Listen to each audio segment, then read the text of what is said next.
blocked, rolling loose on the field. An 80-yard return for Santana Moss. And Mark Mosley's toe has won it in overtime. Well, that's a boomer by Tress Way. Vanderjagt has it blocked. Picked up by Taylor. 47-yard try. Good. Redskins win. Gets the last block that he needs, and Brian Mitchell rolls for a touchdown. Look at any NFL roster today, and you'll see a coach and probably an assistant coach whose sole job is special teams. There are guys on every NFL squad who might only play special teams the whole season. Special teams is its own important, worth the time phase of football. But it wasn't always that way. And it was one coach's out-of-the-box thinking that helped change this part of the game forever.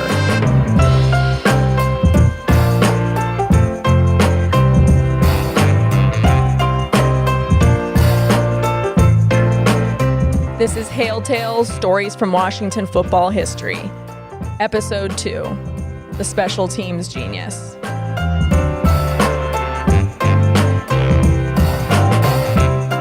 Kicking plays in American football had been around since the beginning of the 20th century. But for decades, these were considered an unavoidable space filler in a game. Washington football journalist Mike Richmond explains. They were considered an afterthought in the game, and coaches thought, hey, let's get these 11 guys on the field and get it over with. That's basically how they thought of special teams. Former All-Pro safety and punt returner Eddie Brown, who played for Washington from 1975 to 1977. He vividly remembers the quote-unquote old days of special teams. In Cleveland, my rookie year, they split the special teams. In other words, defensive back coach had punt returns, and offensive line coach had kickoff returns. So it wasn't just one coach that you got to meet with. It was just an afterthought. But a detail-oriented head coach out in Los Angeles had started to look at this afterthought in a completely different light. His name was George Allen. Great win. We beat them out their own game. You out hit them. Now we bring those damn Cowboys next. My father wanted to motivate the special teams. The whole reason for special teams was he thought they were a special opportunity. Normally special teams were, all right, we have to punt the ball, or, it's just a routine play. George Allen's son and the former governor of Virginia, George Allen Jr. And he wanted to make sure they were prepared, organized, motivated. They'd have grading of special teams players. He put so much emphasis on special teams in practice, unlike most of his other coaching peers at the time and previous coaches.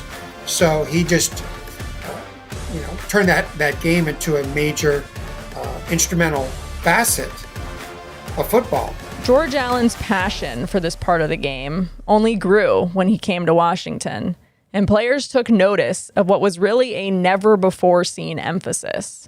And we worked at it. Former Washington punter Mike Bragg, who played for the team from 1968 to 1979. I mean, we had a 30-minute section in the middle of practice where we would work on punt return, kickoff return, a field goal block. We would go out at that time where the sun would hit you like it would in a game. There was no detail too small. And I was with Detroit Lions for 5 years. Former Washington special teams ace Bill Malinchak, a member of the Burgundy and Gold from 1970 to 1976. It was great being on the team in Washington because they make sure that the special teams was special. For Bragg, Malinchak, and almost every single person in Washington, Allen's arrival came with the first special teams coach they had seen. Hello, my name is Marv Levy, and I was the first ever special teams coach in Washington way back in 1970.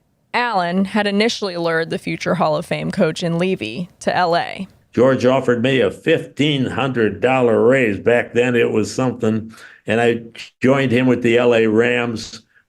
1 year later, we were all fired because he got in an argument with the owner. We all moved to Washington And what a delight it was to work for George, to be there. Believing that special teams had a power to wield, Coach Allen felt that it was important to treat special teams guys like gamers. When we go to training camp and begin to cut the team down, if we were going to keep 4 wide receivers, George would ask the wide receiver coach, of the guys out there now, who are the best 3? And he'd name the 3, and then George would turn to me, Marv, of these other 4 guys, which one's the best special teamer? Which one's the best kicking game guy? George shone such a light on the kicking game. We had our own designated room. We had our little designated Hall of Fame, and we had our own awards. He would go around and he would talk to us, pull you aside Friday or Saturday before the game. And after you were done talking with him, you thought, oh my goodness, he needs us on the special team. He wants us to do something important. That was the kind of care and attention that motivated Allen to do yet again what no other coach had done before: introduce special teams in the tunnel ahead of kickoff. I've never heard of special teams being introduced. So in Cleveland, they were never introduced. And most of the time we got booed. So we were playing St. Louis on Monday night. They introduced us before the game and they got a standing ovation.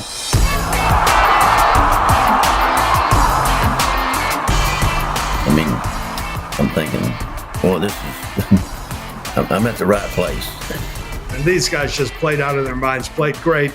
And then the league fined my father, though, because you're not supposed to introduce the special teams. He gladly paid whatever that fine was. Maybe it was $1,000 or whatever. Inspired, organized, with full faith from their coach, Washington's special teamers made a difference. In 1972, after a season highlighted by 5 blocked field goals and 4 blocked punts, this group almost turned the tides of Super Bowl VII for the Burgundy and Gold. A 42-yard attempt by Yepremian. Snap, set down. The kick is blocked. Rolling loose on the field. It is picked up by Garrow. He tries to throw a pass. Deflected in the air. Grabbed by Bass. 40, 35, 30. He's going to score. 15, 10, 5. Touchdown. Mike Bass. And the Washington specialty teams get their club on the board and make it a new ball game. Allen saw time and again how his special teams could influence a game. If a player could contribute with one very distinct skill, he would make sure to get them in the right spot at the right time, even if that player with that one very distinct skill had retired from football. 1976, about 3 games left in the 76 season. Malinchek was a commodities broker on Wall Street at the time. Coach decided, okay, we're going to talk Billy out of retirement. And he called him up, and Billy says, you know, Coach, I made $32,000 last week in the commodities market. George wants you. He thinks you can help the team. Can you come back? I said, sure can. You know, I couldn't believe it. He said, are you in shape? And I told George, I said, I'm always in shape. And that was on Wednesday. And Thursday, got on a plane and went back to the Redskins. And it was interesting because when I got there, I was standing at the bulletin board and Roy Jefferson came by. And he said, what are you doing? I said, I'm on the team. He said, no. I said, yes. He said, no. I said, yes. Finally, he couldn't believe that I was back there on Thursday and we were going to play on Sunday. That was an exciting team, and thank goodness I did stay in shape that I could do what they wanted me to do on the special teams. In his third and final game coming out of retirement, Malinchek does exactly what Allen believed he could do. He blocks a punt against Dallas. Washington ends up winning. But I'm wondering, because last week he blocked one of the Dallas punts. Now, you would think in breaking down the films, Irv, that they would pay particular attention to where Malinchek lines up today. It is so intriguing to listen to Bill Malinchek tell Irv how you block a punt. And I thought, well, maybe I can change some games, maybe win some games, if I learn how to really block punts. It goes against all the laws of nature running in, letting a punter kick the ball in your face. I mean, it's just not natural to go in there and practice that every day. And that's really what I set out to do. I wanted to, become the greatest punt blocker that ever, played the game. It was great because the guys that worked on the exchange, we played the Jets that first game, and I had all my fellow brokers standing at the entryway. Quite a thrill. And who else did George Allen compel to unretire because of the star power to be brought to special teams? Mark Mosley, still the only kicker to be named NFL MVP. I mean, he brought me from nowhere. I'd been out of football 2 years. And when he brought me to the Washington Redskins in 1974, and the conversation I had with him when he called me at home, I was in the process. I was actually working, putting on septic systems around Lake Livingston and leasing office space in Houston at the time. And he asked me, his first question was, "Can you still kick?" And I said, "Well, yes, sir, I can." And I had completely been out of football for 2 years. And I said, "I've been working out. I'm 20 pounds heavier now, and it's solid muscle." And I said, "I'm ready to come back. I can play." And he said, "Well, I tell you what I'm going to do. I'm going to send you a contract, sign it, and I'll see you back here in July." And I said, "Well, you're just going to take my word for that I'm ready to come back?" And he said, "Yeah, you just show up in July, and we're gonna find out then." And sure enough, when I showed up, they had 9 other kickers on the roster at the time that I had to beat out. But I ended up winning the job that year. But that was the way he was. I mean, he just had a knack for finding guys and knowing what it took to be a good special teams ball player. Retaining players just for what they could do on special teams dedicated playbooks and coaches. What may have been considered Allen-specific quirks slowly became a norm in the league. Coaches, players, clubs all started to value special teams more. Special teams is one of the things that I think kind of blends everything together. Santana Moss, wide receiver and special teams demon for Washington from 2005 to 2014. I look at special teams as a valuable asset for any team, because if you can score there or be dominant enough to set your team up to score, and that's how you can win most of the games. My impact special team-wise led over to me being a dynamic receiver as well, because it got me started when I wasn't getting the ball as much as other guys. I was in rare form when I did get the ball offensively because of some of the things I did well on the special team side. This is Santana Moss, and Moss across the 40 with a punter to beat. Down to the 30, down to the 20. Santana Moss for a touchdown. It's the people inside the building, the ones that understand the importance of your job. Brian Mitchell, proof that being a great special teamer could earn you a serious claim to a gold jacket. It ignites the game. It starts the game. It gives your offense great field position, or it can help the defense out by making the other team have to start from a long ways. And if your special team is not good, I don't think you have a chance in hell of winning the Super Bowl. Gets the last block that he needs, and Brian Mitchell rolls for a touchdown. Mitchell from the 10. Can he go 90? He can!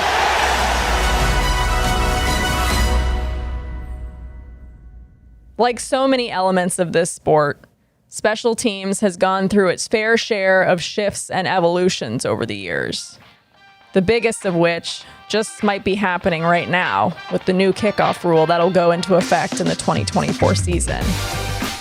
And yet, the spirit of George Allen, the special teams madman, is just as relevant today as it was in the 1960s. You always want to be innovating. You always want to look at any edge, any advantage that you can get. And it is that attention to detail, the willingness to adapt, to innovate, to improve. Just don't be a pack mule doing things the same old way. Come up with better ways to improve the opportunity for your team to win. 3 cheers for the Redskins. Hip, hip. Hip, hip. Hip, hip. Hey, let's have 3 more. 3 cheers for the Redskins. Hip, hip.